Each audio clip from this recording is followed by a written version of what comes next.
In today's video, we're jumping back to our NHL offseason plan series. Today, we look at the 7th-ranked team from the regular season, the Boston Bruins. What should we expect from Boston this offseason? They've had a couple of really good, including an historical regular season just 2 years back, but they can't get over the hump in the playoffs. What does this team need to do to be more successful in the playoffs? What should we expect? We'll discuss that coming up next.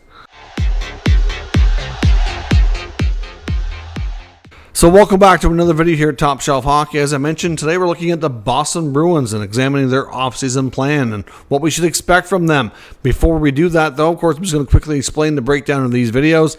Essentially, how this works is we're going to first take a look at their key team and individual stats from the 23-24 season, take a look at any changes we went through during the year, look at their cap space, expiring contracts, where do things stand with the draft picks for the upcoming draft, expiring deals, and then what are the top moves and the questions that we think they're going to end up facing here this offseason. So let's dive in and get started. First up, with recapping their 23-24 campaign. They, again, of course, had another solid regular season, 109 points, record of 47, 20, and 15.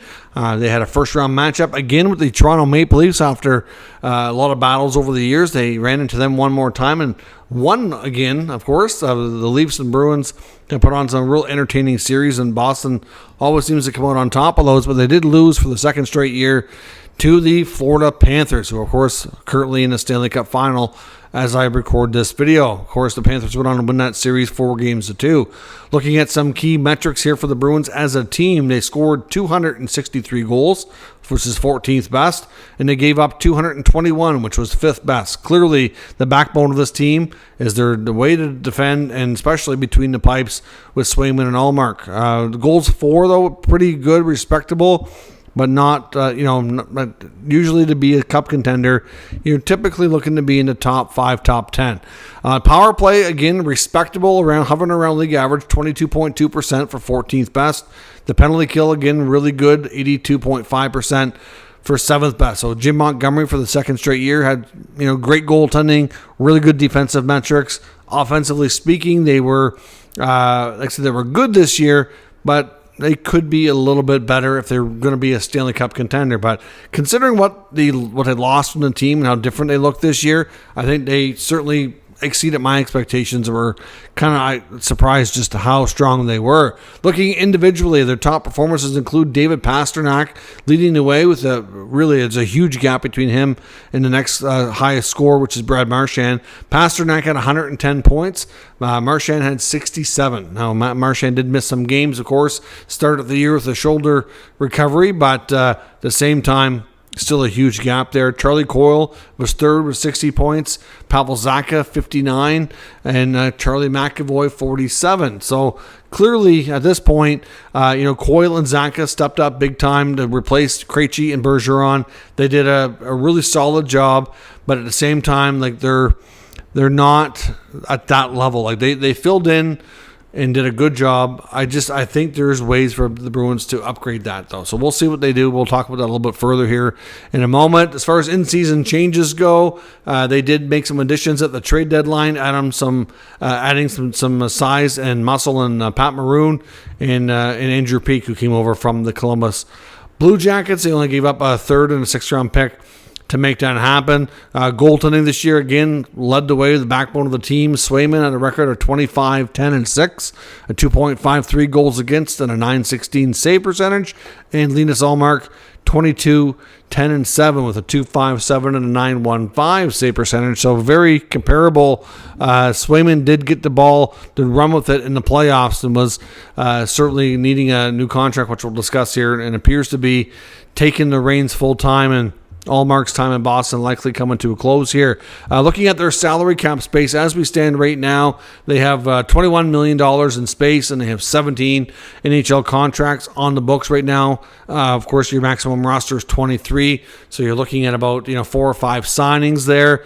Looking at their expiring contracts, the big one, restricted free agent Jeremy Swayman, likely looking at a 7-year deal. Maybe 8, but he's looking at probably $7-8 million a year. He is going to be getting a massive raise. That's going to be eating away at that cap situation for sure. Jesper Boqvist as well as a restricted free agent. On the UFA side, you've got Jake DeBrusk, you've got Danton Heinen, Pat Maroon, James Van Riemsdyk, Jason Megna, Derek Forbort, Matt Grzelcyk, and Kevin Shattenkirk. A lot of D-men there. A lot of those UFAs won't be back either. Like on the defensive side of things for sure. Pretty safe to say Grzelcyk, Shattenkirk, and Forbort. Almost a given that none of them return. Maroon, he seemed interested in going back to Boston. I wouldn't be shocked if they did talk to him about a one-year deal. Maybe 1 year, around $1 million or so. That might work, but I'm not sure what other options he's going to have. So I'd say maybe he returns. DeBrusk is probably gone. I mean, I think they'll try to keep him, but there's been so many times in the last 2-3 years we thought DeBrusk was leaving, and I think this time is going to be the time that it does happen. We'll see. I think Danton Heinen could easily have a pretty easy contract to figure out to stay. In all honesty, he's a good fit there. So I think they probably figure out a way to keep Heinen. Maybe Maroon, depending on his options. And that's probably about it. I think Swayman and Boqvist probably get signed. And that's four contracts right there. Now, then you're looking outside of the team for any other additional moves. The 2024 NHL Draft, right now at least, is going to be pretty uneventful from a picking standpoint for the Bruins. They've only got 3 picks, and they don't have any picks in the first, second, or third rounds. That very well could change.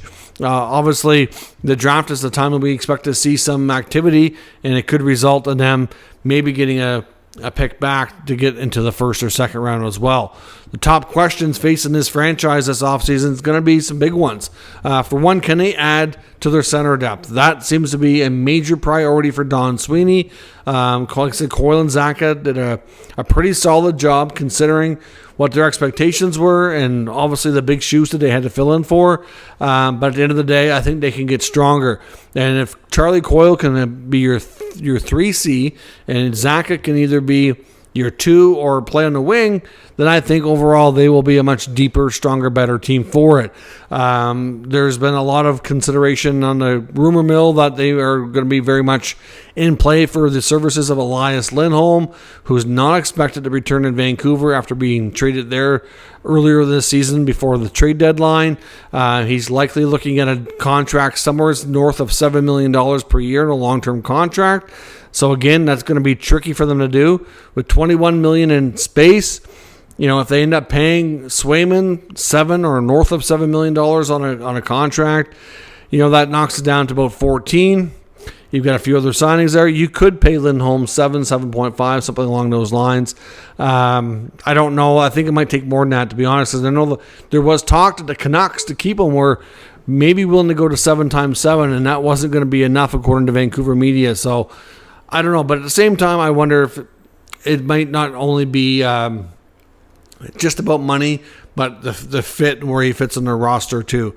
So we'll see. But their center depth is certainly something they want to look at. There was some talks when, according to Elliot Friedman, when Pierre-Luc Dubois was traded to the Capitals, that the Bruins are rumored to be one of the teams that were in those conversations too, and they almost made that trade. So, at the end of the day, that obviously would have been a big contract for a centerman coming back.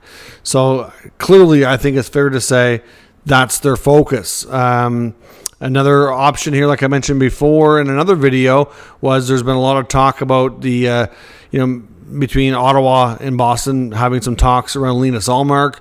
And, of course, there's been a lot of talk about the Flyers and the Senators having talks. And I wondered maybe if somehow Sean Couturier could be in that mix on a 3-team deal. Maybe could he end up in Boston?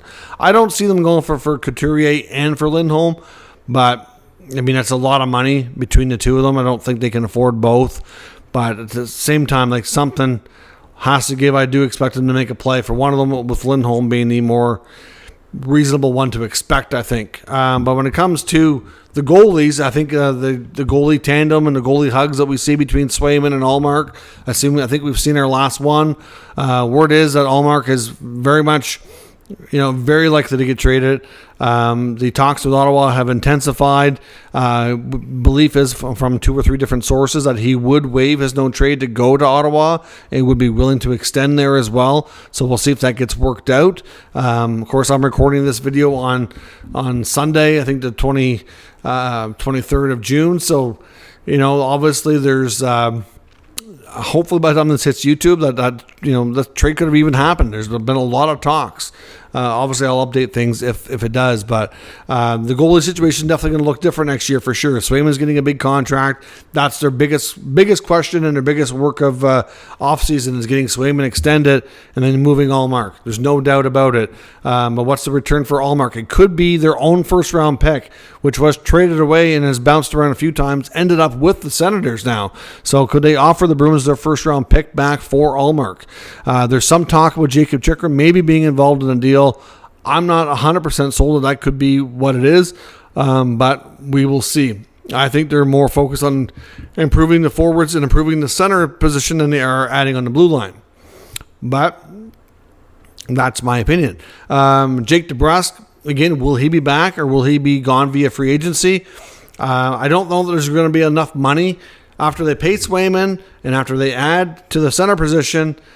I don't know that there's going to be a lot of money to pay DeBrusk. And I think that because of that, there's a good chance he does leave. Obviously he was a drafted and developed player back from the 2015 draft when they had 3 consecutive first-round picks. He's the only one that's really made anything of himself in the NHL out of those 3 players, and now it looks like he's going to be walking. But I guess it's always possible he returns because maybe they make other moves to free up money.